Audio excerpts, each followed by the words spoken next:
స్త్రీ వశీకరణం కానీ పురుష వశీకరణం, ఈ రెండు వశీకరణాలు స్త్రీ కానీ పురుషుడు కానీ వర్తిస్తాయి. మనం చెప్పిన మాట వినకపోయినా మన దగ్గరికి వచ్చే విధంగా, మనం మాటకి గౌరవించే విధంగా, మనం రమ్మంటే రావాలి, పొమ్మంటే పోవాలి, కూర్చుంటే కూర్చోవాలి, లెమ్మంటే లేవాలి, మనం చెప్పిన మాట గౌరవించి మనం పెళ్లి చేసుకోవాలనే విధంగా కూడా స్త్రీ వశీకరణ కానీ పురుష వశీకరణం కానీ ఉంటుందమ్మా.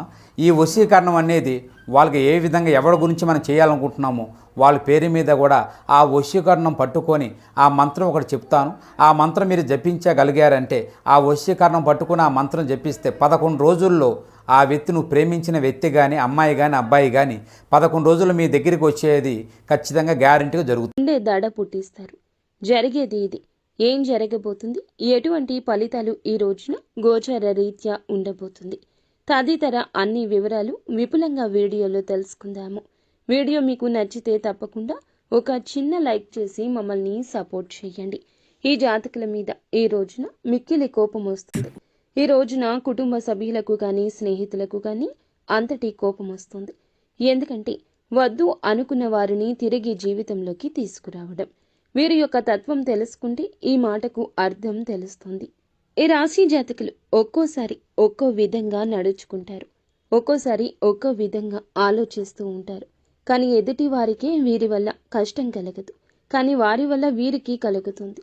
ఒక్కోసారి పిచ్చి వారులా కనిపిస్తారు వీరు, ఇంకొకసారి అధిక తెలివితేటలు ఉన్నవారులా కనిపిస్తారు.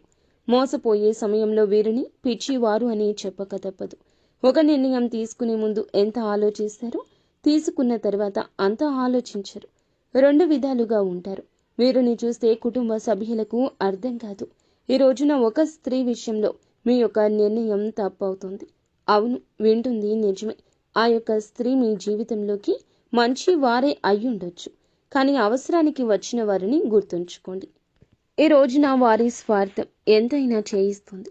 ధన స్వార్థం కావచ్చు, మనిషి సాయం కావచ్చు, మిమ్మల్ని మీ జీవితాన్ని ప్రభావితం చేస్తుంది. అప్రమత్తంగా లేకపోవడమే ఇందులకు మూల కారణం. ఇందులకు కాను జీవితంలో కుటుంబ సభ్యులతో ఎప్పుడూ జరగని ఒక గొడవ జరగచ్చు.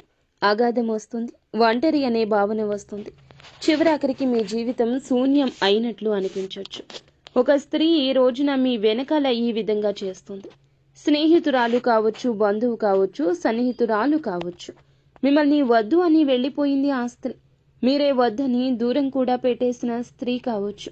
వారి కష్టాన్ని చూసి, వారి ఇబ్బంది చూసి తట్టుకోలేక తిరిగి వచ్చినా ఏమనడం లేదు. ప్రస్తుతం మీ జీవితంలో ఉన్నారు అంటే ఎప్పటి నుంచో ఉన్నారు, కానీ వారి యొక్క ప్రవర్తన ఈ రోజున చాలా వరకు మోసం చేసే విధంగా మారిపోతుంది. వారు ఒక సీక్రెట్ని మెయింటైన్ చేస్తున్నారు. చాలా వరకు మీ గుండె దడ పుట్టించే విషయం అది. మీ దగ్గరకు వచ్చిన వారు మిమ్మల్ని ఆర్థికంగా మోసం చేయాలనుకుంటున్నారు. ఆల్రెడీ చాలాసార్లు చేశారు, ఈ రోజున చేస్తారు. మిమ్మల్ని ధనపర విషయాల్లో ముంచేస్తారు. వారు చేసిన తప్పులకు మిమ్మల్ని ఎండగట్టేస్తారు, అడ్డం పెడతారు. ఘోరాతి ఘోర దెబ్బ తగులుతుంది. ఒక కన్నేసి వారి విషయంలో ఉంచండి. వెనుకాల చేస్తున్న ప్లాన్ని పసిగట్టండి. ఈ విషయంలో కుటుంబ సభ్యుల సాయం తీసుకోండి. మీరు అడిగితే వారు కాదనరు. ఈ స్త్రీ విషయంలో నష్టం జరగక ముందే మేలుకోండి. ప్రతికూలత అనుకూలంగా మార్చుకోవడానికి నిత్యం శివారాధనతో పాటుగా విష్ణు సహస్రనామ పారాయణం చేసుకోండి.